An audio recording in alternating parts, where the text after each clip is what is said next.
मेरी बात उससे फेसबुक पर हुई थी, मगर मैं उसे हमेशा इग्नोर करती थी। मेरा बड़ा भाई फेसबुक के बहुत खिलाफ था, तो इसलिए मैं फेसबुक बहुत कम इस्तेमाल करती थी। उसने मुझे बहुत फोर्स किया कि मेरी दोस्त बन जाओ, सिर्फ दोस्त, इससे आगे कुछ नहीं। मैं उससे बहुत कम बात करती थी, पर उसका इतना अच्छे से मेरे साथ पेश आना मुझे बहुत मुतासिर करता। फिर बात गहरी दोस्ती पर पहुंच गई। मैं लड़की होकर भी सब कुछ सच बोलती, मगर उसने कभी सच बोला ही नहीं था। इतनी इज्जत कोई मर्द किसी औरत को नहीं दे सकता जितनी इज्जत उस लड़के ने मुझे दी। हमारी बात होते होते फेसबुक से व्हाट्सएप पर पहुंच गई। हमारी दोस्ती इतनी गहरी हो गई कि हमारा एक दूसरे के बिना एक मिनट भी गुजारा नहीं होता था। मेरी कज़न भी हमारे बारे में सब कुछ जानती थी। वो इंग्लैंड में रहता था, टाइम का वहाँ बहुत फर्क था। वो अपने बिस्तर से बाद में उठता था, पहले मुझे मैसेज करता था, फिर नाश्ता बनाते बनाते काम पे जाते हुए भी बात करना, क्योंकि काम के दौरान कॉल पर बात करना उसके लिए बहुत मुश्किल होता था। फिर रमज़ान आ गया। उसने मुझे कहना कि नमाज पढ़ा करो, रोज़ा रखा करो। मुझे तो काम की वजह से टाइम नहीं मिलता। मुझे उसकी ये बातें उसका दीवाना बना गई थी।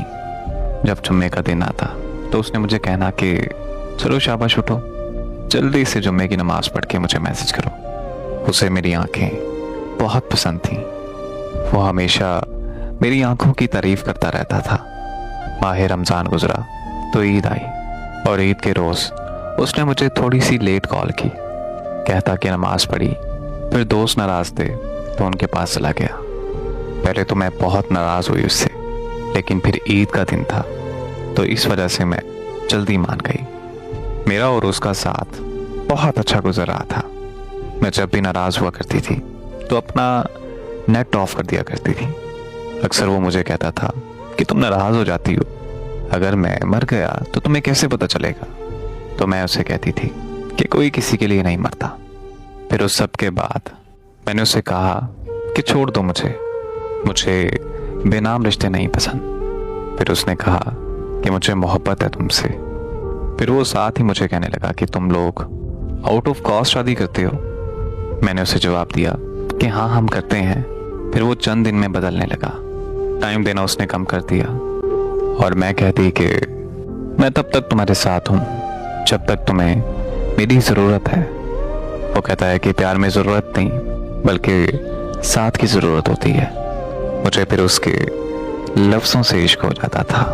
फिर मैं एक दिन उससे नाराज़ हुई क्योंकि उसने मुझे छूने की बात की कि मेरा दिल चाहता है कि मैं तुम्हें छूऊं। मुझे उसकी इस बात पर बहुत गुस्सा आया। पहली दफ़ा था कि किसी ने ऐसी बात की मुझसे। मैं उससे बहुत नाराज़ हो गई और मैंने सुबह से रात तक अपना नेट ऑफ कर दिया। उसने मुझे कहा कि एक दफ़ा मेरी बात तो सुन लो। उसने माफ़ी मांगी तो मैंने माफ़ कर दिया। मेरे माफ़ करने पर भी वो मेरे साथ कुछ ना कुछ गलत बात कर जाता था। वक्त भी कम देना शुरू कर दिया उसने। मैं अगर उससे लड़ती तो वो मुझे कहता कि वर्क प्लेस बदला है, जिसकी वजह से मुझे काम ज़्यादा मिलता है, जिसकी वजह से मैं तुम्हें टाइम नहीं दे पाता। एक दिन नाराज़गी इतनी ज़्यादा थी कि मैं उससे बात नहीं कर रही थी, बस उसे हाँ ना में जवाब दे रही थी। उसने मुझे डांटा तो मुझे रोना आ गया। फिर वो मुझे मनाने लगा। जब मैं मान गई तो वो नाराज़ हो गया। उसने गुड नाइट कह के अपना नेट ऑफ कर दिया। मैंने उससे नंबर पर कॉल की तो उसने मुझे कहा कि मुझ में हिम्मत नहीं है बात करने की, हम सुबह बात करेंगे। मुझे रोता हुआ देखकर वो पूरी तरह समझ गया कि मैं उसके प्यार में पूरी तरह पागल हो चुकी हूँ।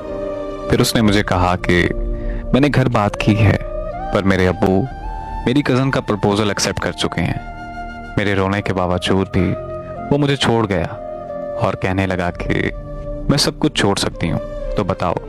मैंने इनकार कर दिया।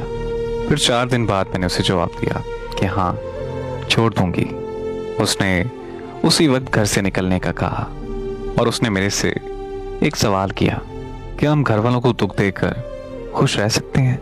तो वो बहाने बनाने लगा, कहने लगा कि 4 दिन बाद मेरा निकाह है और मेरी लाख मिन्नतों तरलों के बावजूद भी वो लड़का मुझे छोड़ गया। मैंने उसके भाई को देखा हुआ था। मैंने उसके साथ इंस्टा पर राब्ता किया। उसके भाई ने जो बताया वो बिल्कुल उसके बरअक्स था जो वो मुझे बता रहा था कि मेरा 4 दिन बाद निकाह है। उसके भाई ने मुझे बताया कि ऐसी तो कोई बात घर में नहीं हुई और ना ही मेरे भाई का निकाह हो रहा है। जब मैंने उससे राब्ता किया तो मैंने उसे बताया कि मैंने तुम्हारे छोटे भाई से बात की तो उसने तो मुझे बताया कि तुम्हारा कोई निकाह नहीं हो रहा और ना ही तुम्हारे निकाह की बात घर में हुई है।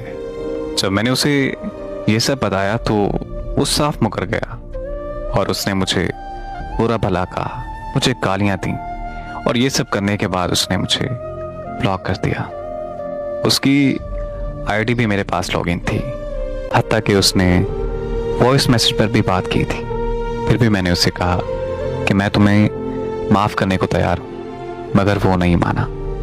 उसने अपने दिल पर पत्थर रख लिया था। उसे मेरे रोने पर भी तरस नहीं आ रहा था। मैं उसके आगे रो रो कर भीख मांगती रही पर वो नहीं माना। मैंने उससे एक फेक आईडी बनाकर बात की और उससे सच उगलवाने के लिए मैंने सारी बात झूठ बोली और फिर जब पूछा तो कहने लगा, अगर अब तुमने मेरे किसी भी रिश्तेदार से राब्ता किया तो मैं ये भूल जाऊंगा कि मेरा तुम्हारे साथ रिश्ता क्या था और तुम्हारी जितनी भी तस्वीर हैं वो सारी मैं फेसबुक पर अपलोड कर दूंगा।